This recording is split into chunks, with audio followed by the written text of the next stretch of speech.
Big Brother, mainstream media, government cover-ups. You want answers? Well, so does he. He's Alex Jones on the GCN Radio Network. And now, live from Austin, Texas, Alex Jones. Yes, the sun is now cooling, and the past 60 years have shown the highest solar activity in the last 1,400 years.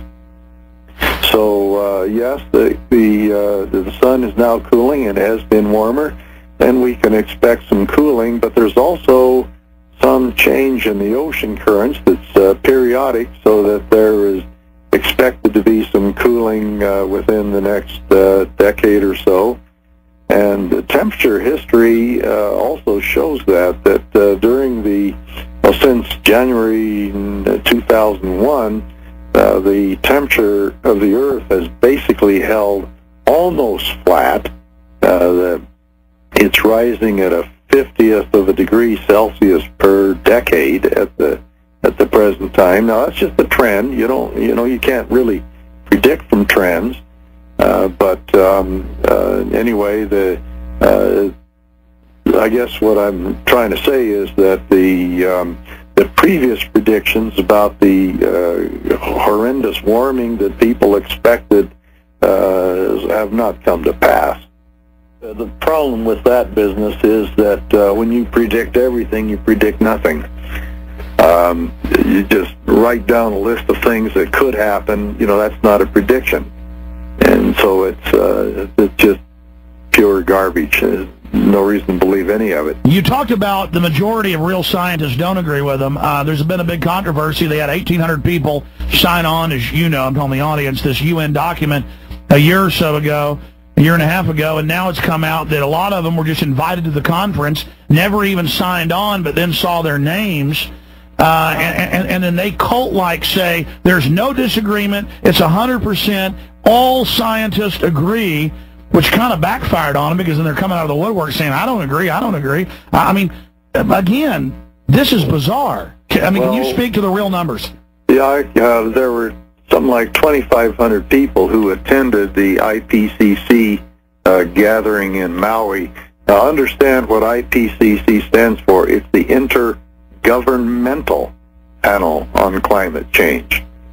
And as it turned out, there's only about 52 climate scientists among the whole lot, and they, among themselves, were, in considerable disagreement about things.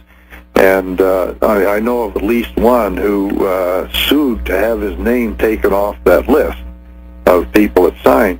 But there's quite another thing that's gone on independently. There's a petition that was run out of Oregon, and there were 19,000 scientists who signed a statement saying that the global warming is certainly not proven, and the science isn't up to it. It's not time to panic. And there's another petition that I only know about sort of through back channels that has something like 29,000 signatures on it, where people disagree with the IPCC. Why does Al Gore think he's going to get away with this? Well, the interesting thing about Al Gore, he was invited to speak at a meeting in New York, which was climate skeptics. I was one of those skeptics, by the way. And he was invited to speak, and they said, name your price. And they know that his price is usually $200,000 per lecture. He gets big money out of this thing. And he refused to speak in front of this group. And they said, name your price. If he could have named, say, $1 million, they would have paid it. But no, he knows he doesn't know this stuff very well, and he knows that any climate scientist on the planet can shoot him down because of his errors. But so he won't speak. But then there was a recent meeting of professional engineers up in Denver. This was the Colorado Professional Engineers, and they decided to have a forum on global warming, and they'd like to hear both sides of the issue. So they're right there in Denver, near Boulder, where NOAA is headquartered, and NCAR, National Center for Atmospheric, is located. And so they said, okay, let's just find some of these people that NOAA and NCAR brag are part of this IPCC and have them give a talk. And one of them said that it wouldn't be an appropriate forum. Now, remind you, professional engineers are the elite of engineers. And all the rest of them that they asked found better things to do. I'm busy, I'm clipping my toenails that day or something. But nobody from there would show up to debate some kind of low-level people like myself. And it wasn't going to be a debate. Well, they could just make a presentation and leave if they wanted to. Well, sir, you've said it. You realize that the big banks and the big money, and they're publicly behind it, and we have government documents, they want the global taxes, and they can't just come say, hey, you know, big government's good. People know it's not good now. They've pretty much woken up to that. Well, yeah, and I would add another example. Perhaps you've experienced this thing on your computer that you've logged onto some site on the web, and then all of a sudden some pop-up starts telling you that you've got some virus in your system or something, and then you know, you got to get some computer program to remove it.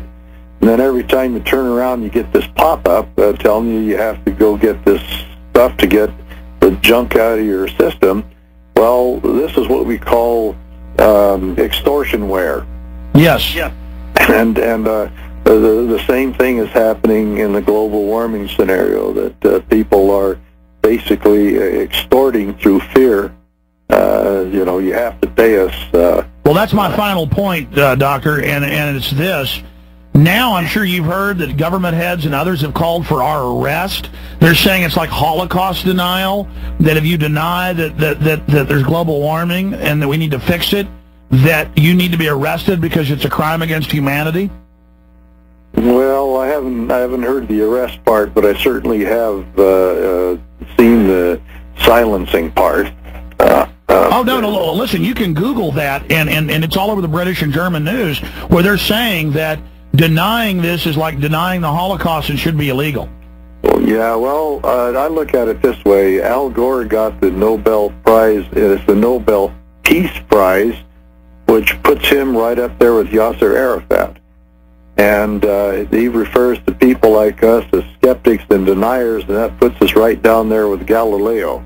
Thank you. Absolutely. It does move, doesn't it? It certainly does. Well, we appreciate you coming on. Tell us about a couple of the books. Well, I have the primer on CO2 and climate. It's available at baleslake.com, and it's available at Amazon also. Sales are running high on that, and I'll be coming out with a second edition pretty soon. And then another one is called The Solar Fraud Second Edition. The subtitle is Why Solar Energy Won't Run the World. Well, they're clearly going for broke now. I mean, they don't care that they've been shown to be frauds. This being one of the coldest winters in modern times, though, federal government even admitting that right now globally, they're going to have trouble spinning this gloom and doom when every one of their conferences keeps getting blizzarded out. Yeah, well, actually, I look forward to having this whole thing quiet down and winding up with a bunch of unsold books, because the thing has gotten out of people's minds and they're just not excited about it anymore. Well, I think we're starting to turn the corner. A lot of people who believed in it a year ago, when they saw the NFL pushing it and Bush even saying he was for it now, I think the massive corporate push, people went, wait a minute, something stinks.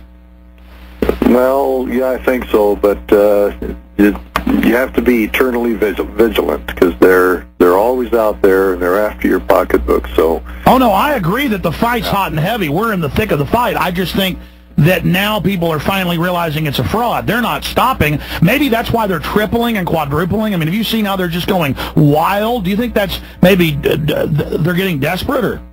Well, I think so, but by the way, I have written a paper once that was published in Nuclear News, and it advised the nuclear industry not to take on this global warming as an argument for nuclear, because nuclear has plenty of its own merits, and they should not rest a strong case on weak arguments.